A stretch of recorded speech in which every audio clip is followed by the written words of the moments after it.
Lepo pozdravljeni. Stanje na trgu dela v državi je zaskrbljujoče. Zato je sevniška območna služba Zavoda za zaposlovanje v Krškem pripravila zaposlitveni sejem. Dogodek so zaokrožili z okroglo mizo o zaposlitvenih priložnostih v kmetijstvu, na kateri so sodelovali ključni akterji na tem področju v Posavju. Čeprav je v Posavju približno 4300 brezposelnih, imajo tamkajšnji delodajalci z področja kmetijstva težave pri pridobivanju ustreznih delavcev, predvsem domačinov za sezonska dela. In današnji zaposlitveni sejem, ki smo ga izpeljali za področje kmetijstva, je namenjen bil predvsem temu, da pospešimo zaposlovanje tudi na tem področju.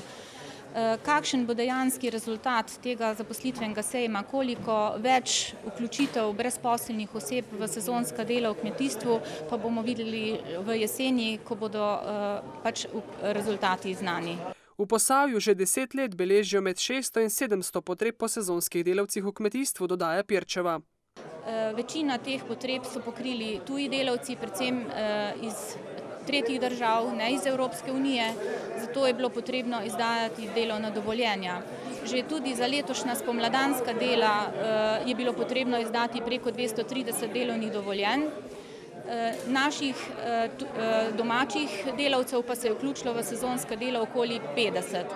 Kakšna je dejanska številka teh vključenih domačih delavcev, seveda ni znano, ker s tem podatkom ne razpolagamo, ker tukaj ne gre za sklepanje delovnih razmerij, ampak gre v bistvu za podjemne pogodbe in delodajalci nam teh podatkov niso dolžni posredovati. Med delodajalci, pri katerih igra veliko vlogo tudi sezonsko delo, je krško podjetje, ki se ukvarja s sadjarstvom. V celotni skupini potrebujemo sezonske delovne sile skoraj 500 v času obiranja, sedaj ko imamo tudi v skupini firmo Ormož.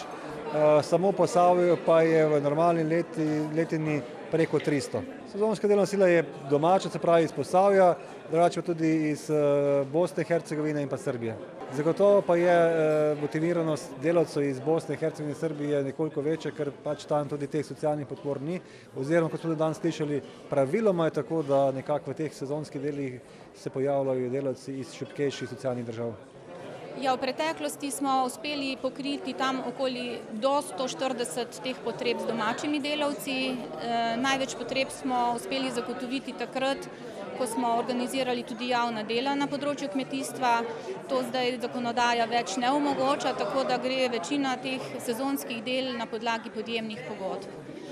Potreb pa, kot sem že dejala, je od 600 do 700 v letu.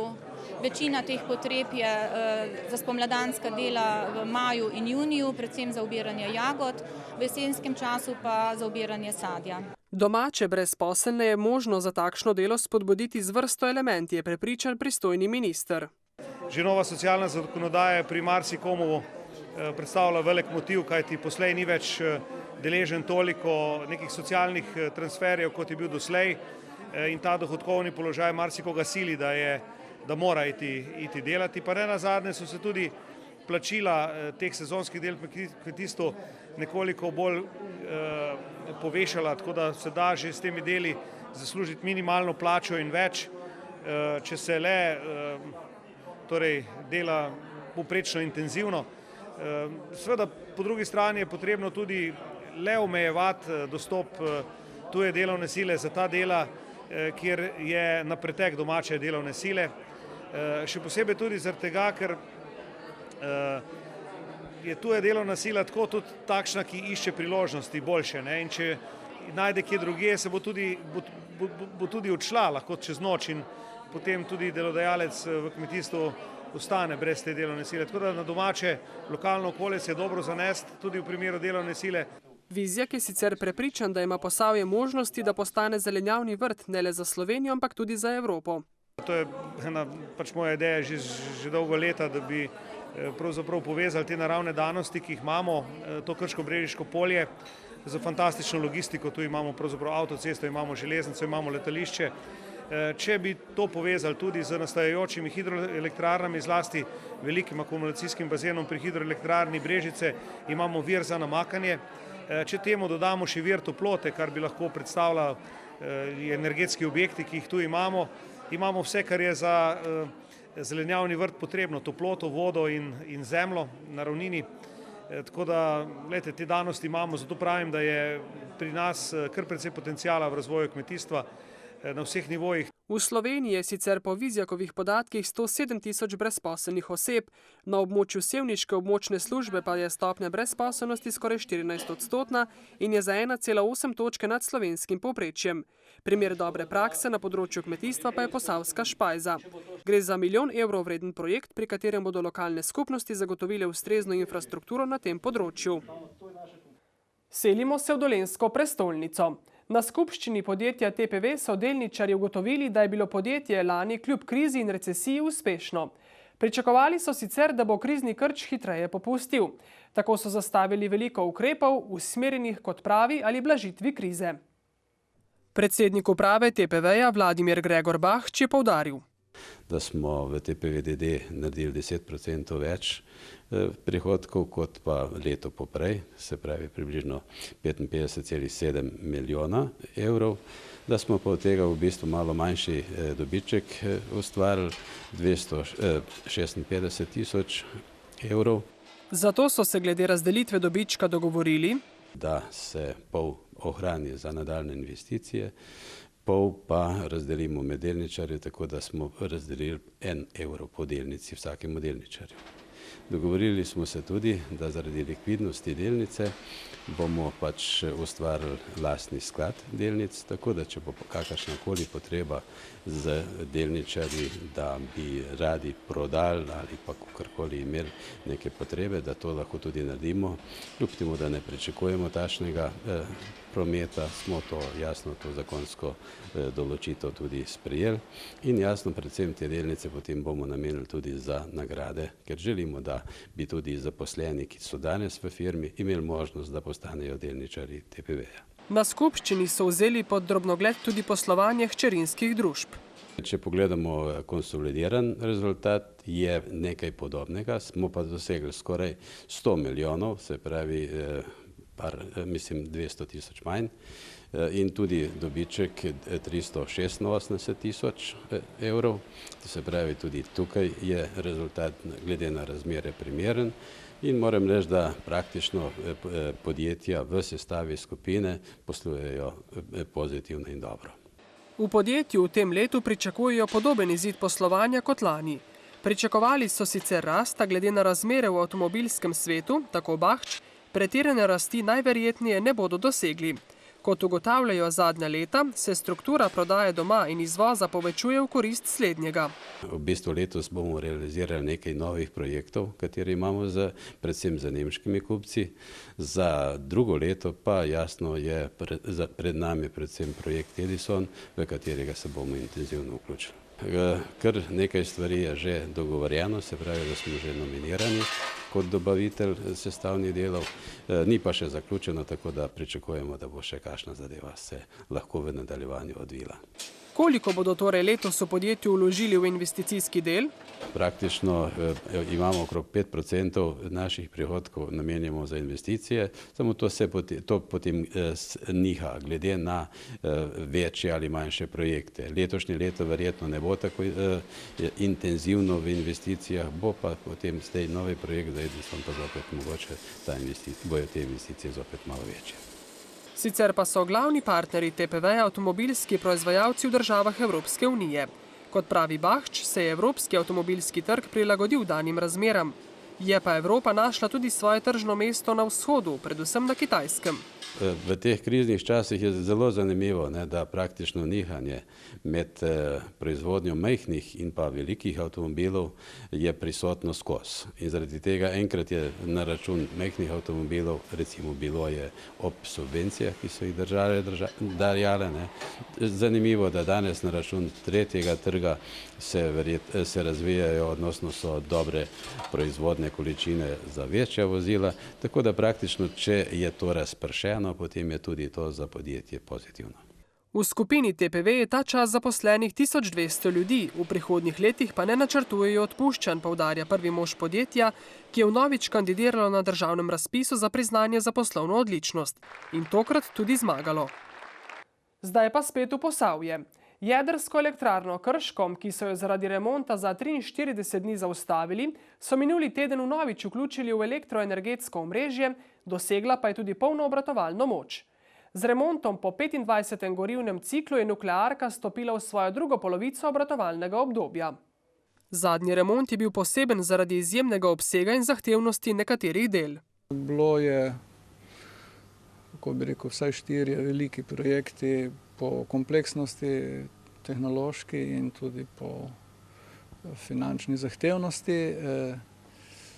Prvi je že omenjena zamenjava reaktorske glave z modernizirano varianto oziroma pač posodobljeno varianto. To je prvi projekt. Drugi projekt je zamenjava rotorja, glavnega električnega generatorja. Tudi to je realizirano. Tretji velik projekt je bil, kot če se ozrete po stekališču, polovična obnova celotnega stekališča. To je bil skupni projekt z Elesom, ker pač upravljamo stekališče vsak v svojem delu, vendar so naprave povezane, zato je to bil skupen projekt.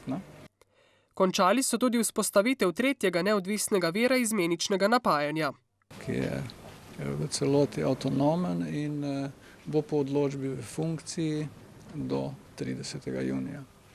To so bili 4 veliki projekti, sicer pa smo realizirali še okoli 40 manjših različnih modernizacij. Zdaj, če gremo na področje preventivnega nadzora, integritete materialov in tako dalje, potem je tu večji obseg inšpekcijski pregled uparjalnikov, pa določenih pomembnih zvarov na primarnem krogu, pregled številnih izmenjevalcev toplote, integritete teh izmenjevalcev. Na vzdrževalnem delu seveda je bil obseg ravno tako velik, kot rečeno, na generatorju na turbini, na črpalkah, na stotinah ventilov, elektromotorjih. Pomembna vzdrževalna dela so tekla na reaktorskih črpalkah in motorjih po 10-letnem planu, tako da to so nekje te ključni obsegi, ki so se letos izvajali. Sicer pa je za nadaljnje obratovanje jedrske elektrarne nujen dogovor tako v državi kot sosednjo Hrvaško glede ključnih parametrov, poudarja minister za kmetijstvo in okolje, ki se je pred časom z državnim sekretarjem z Ministrstva za infrastrukturo in prostor mudil v nuklearki. Ključni parametri, kot vemo, so dogovor okoli odlaganja nizko in pa srednje radioaktivnih odpadkov, tudi s tem povezano odločitev Republike Slovenije, da treba s to investicijo enostavno nadaljevati, kar je v preteklih letih manjkalo te odločenosti. In jaz verjamem, da bo znotraj vlade prišlo do tega enotnega pogovora, ki bo tudi zelo jasna osnova za pogovor na meddržavni komisiji, kjer je potrebno tudi dogovoriti glede na meddržavno pogodbo o skupnem upravljanju in ravnanjem z nizko in pa srednje radioaktivnimi odpadki. Odlagališče nizko in srednje radioaktivnih odpadkov bi sicer moralo v Vrbini po zakonu o varstvu pred ionizirajočimi sevanji prihodnje leto začeti obratovati, a gradnja sploh še ni stekla. Začasno skladišče na območju nuklearke pa je že 95% zasedeno. Letnica izgradnje je odvisna od pridobitve gradbenega dovoljenja. Zdaj smo v postopku pridobitev vseh teh dovoljenj. Državni prostorski načrt je bil sprejet. Sedaj moramo pridobiti še ostala soglasja in dovoljenja, potem pa glede na finančne zmožnosti in potrebe pa izgradnja naprej. Odlagališče želijo zgraditi optimalno tako z finančnega kot časovnega vidika, dodaja. To je, da se tudi upošteva dinamiko in generiranje odpadkov glede na proizvodnjo električne energije iz jedrske toplote. To je pač odvisno tudi, koliko hitro bo potreba tako iz nuklearke, da se te odpadki odlagajo, da se dokončno odlagajo in istočasno, da dorečemo, na kakšen način bomo to shranjevali in kako bomo tudi to zgradili. Na ravni Slovenije še ni izoblikovanega poenotenega koncepta, kako dalje.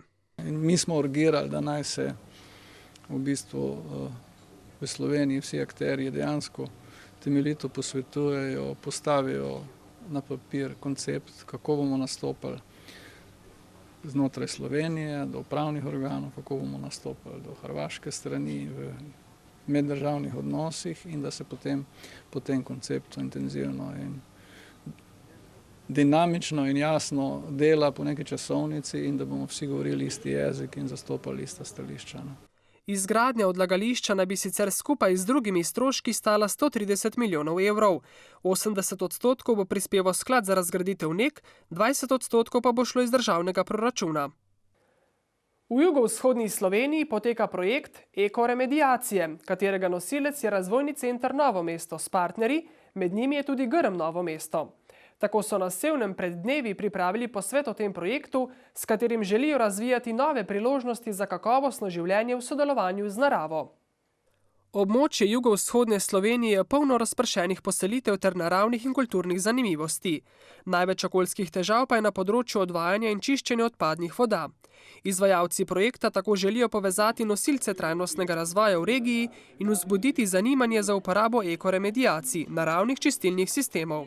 Najbolj pogosta oblika ekoremediacije, ki jo poznamo, so rastlinske čistilne naprave.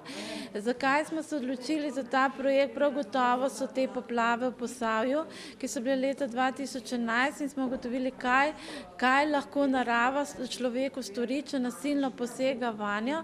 Hkrati pa smo želeli tudi, da bi se občine lotile novih načinov urejanja, predvsem urejanja odvodnjavanja, ker vemo, da je izgradnja dragih kanalizacij sistemov, kar je bila praksa v preteklosti, zdaj ne bo več, ker pač enostavno sredstvo ne bo in bo treba najti nove naravne načine.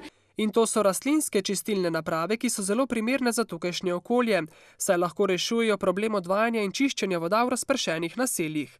S projektom Trajnostni razvoj jugovzhodne Slovenije z ekoremediacijami je Razvojni center kandidiral za sredstva razpisana za razvoj regij. In sicer so to sredstva Evropskega sklada za regionalni razvoj. Vrednost projekta, celotni stroški so 207 tisoč evrov in je v višini 85% sofinanciranih sredstev EU, ostalo pa so zagotovile občine partnerice v operaciji in sicer sodeluje 19 občin. Projekt, ki so ga razdelili na 2 dela, je v izvajanju od januarja lani in bo trajal do septembra letos. Tega znanja o ekoremediacijah v okolju še ni dovolj oziroma ga sploh ni, zato smo vzpostavili 19 infotočk, na vsaki občini eno, jih opremili z materialom, tudi z znanjem. V okviru projekta so bili tudi certificirani informatorji, ki bodo svetovali o ekoremediacijami. Drugi del, izvedbena faza, pa je še pomembnejši, saj so dejansko odšli na teren, pravi Povšetova. Na posestvu Grma Novo mesto pri Centru biotehnike in turizma so namreč uredili učni poligon z naravnimi in umetnimi ekoremediacijskimi točkami. Ta učni poligon, ki je nastal, je šele začetek našega dela, ki nas še čaka v bodoče. Dejansko smo v tem pomladanskem obdobju in pa v pozni jeseni šele začeli z izgradnjo in posadili rastlinje in tako naprej. Vegetacija še ni v polni razrasti, zato na to še bomo mogli počakati vsaj še kakšno vegetacijo, da se poligon spostavi do vse svoje funkcije, vendar, ko bo pa poligon spostavljen in tudi že sedaj, pa ta poligon definitivno služi za promocijo ekoremediacij. Tako naravnih, ki jih imamo in jih je treba le prepoznati kot umetno grajenih. Učno polje bo tako služilo za njihovo predstavitev, pa tudi za izobraževanje. Zato, ker v sklopu tega projekta je bila nabavljena tudi in pripravljena tudi oprema za spremljanje delovanja posameznih ekoremediacijskih točk. Pomeni, na tem učnem poligonu imamo zgrajene 3 naravne oziroma označene 3 naravne ekoremediacijske točke, to je gozd, gozdni rob in pa travnik, na katerem so navedeni tako označeni pomeni posameznih naravnih ekoremediacijskih točk. Poleg tega smo pa zgradili tudi 4 umetne ekoremediacijske točke, to je protiprašna bariera, jarek na kmetijski površini, potem je rastlinska čistilna naprava. Ta je postavljena ob zidanici na Trški gori na vinogradniškem območju, kjer bodo tovrstne naprave v prihodnje še bolj zaželene, dodaja Podgoršek. 4. umetno grajena ekoremediacija pa je ureditev vodne akumulacije, ki jo uporabljajo za namakanje kmetijskih površin. Vendar je to vodo pred namakanjem potrebno očistiti, v tej vodni akumulaciji so tudi ribe in s pomočjo te ureditve ekoremediacijske ureditve vodne akumulacije dejansko izboljšujemo tudi kvaliteto vode. Skratka, s pomočjo teh načinov bomo lahko pokazali, kako, na kakšen način se lahko posamezne stvari čistijo, varuje narava. S pomočjo opreme, ki jo imamo, bomo lahko delali tudi marsikakšno meritev. Učni ekoremediacijski poligon bo tako uporaben za več ciljnih skupin. Na naši šoli že zdaj in že 125-126 let izobražujemo za širše območje, pomeni Dolenjska, Bela krajina, Posavje, Zasavje, Notranjsko, tudi Gorenjsko, tudi Primorsko. Iz teh delov Slovenije prihajajo dijaki in študentje na naš zavod in zagotovo bodo vsi naši dijaki in študentje to poligon zagotovo vsaj videli, ga spoznali v tej smeri, da bodo razumeli neke ekoremediacijske procese v naravi. Študentje in pa dijaki, ki so vključeni v programe naravovarstva, bodo pa na tem poligonu zagotovo tudi delali. To so učne točke, na kateri bodo mladi s pomočjo laboratorijske opreme, ki je bila tudi del projekta, in s pomočjo delovnega zvezka, ki je bil tudi sestavni del te operacije, izvajali vaje na terenu in se bodo pač usposabljali za izvajanje teh aktivnosti. Projekt pa z vzpostavitvijo učnega polja ni končan. Mi odpiramo zdaj popolnoma novo področje in sicer jaz rečem temu področje izkustvenega učenja v naravi. To se pravi, da učni poligon, kakor je zdaj, je zametek.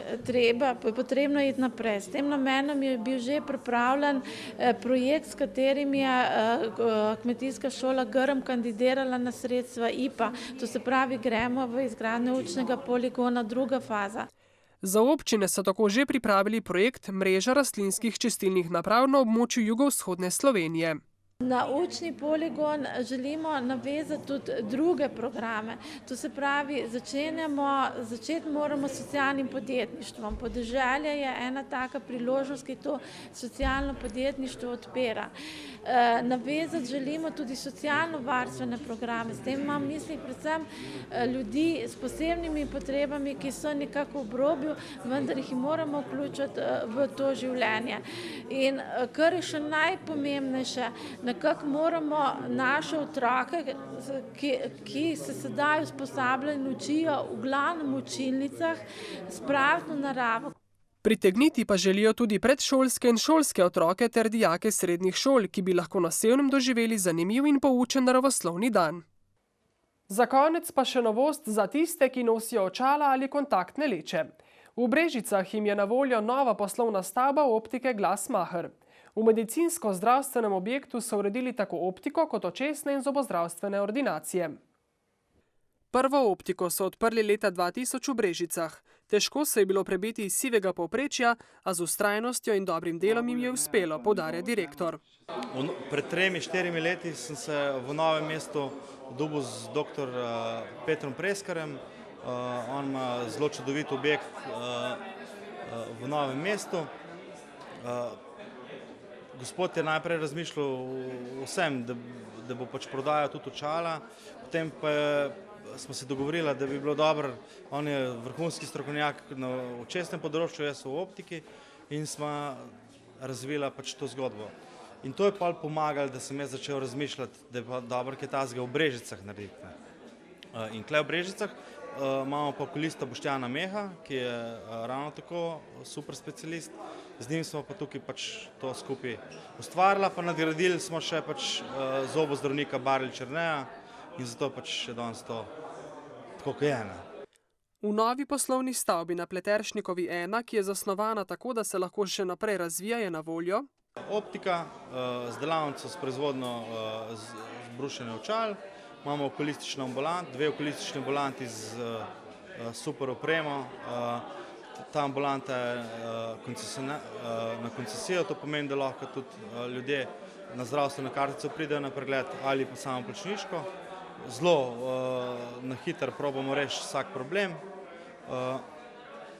Zobozdravstvo ravno tako.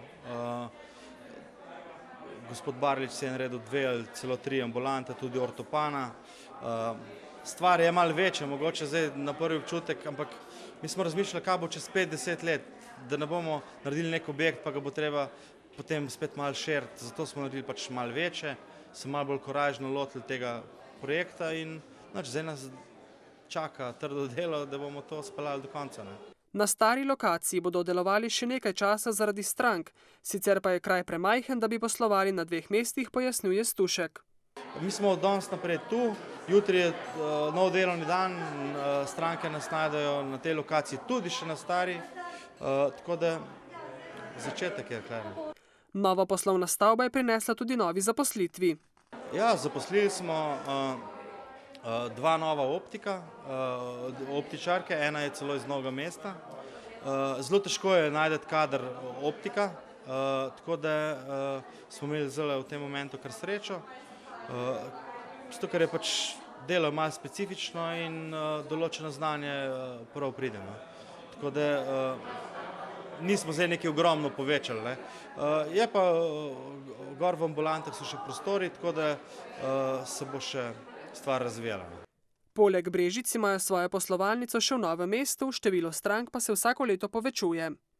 Zelo veliko strank pride tudi iz Litije, pa mogoče ne zato, ker smo mi tako dobri, ampak celota. Imamo super okolista. V optiki sicer želijo ostati zvesti svojim strankam in nadaljevati kakovostne storitve, ne pa imeti verigo trgovin po Sloveniji, poudarja. Mislim, jaz ogromno strank po priimku imenu poznam, vem, kje živijo, kaj počnejo. In jaz včasih želim z njimi tudi pogovarjati, ne da jim sem prodam očala. Optika je sicer dobila ime po nekdanjem steklarju iz Brežic. Toliko smo za vas pripravili v 1. junijski oddaji Smo dobri gospodarji.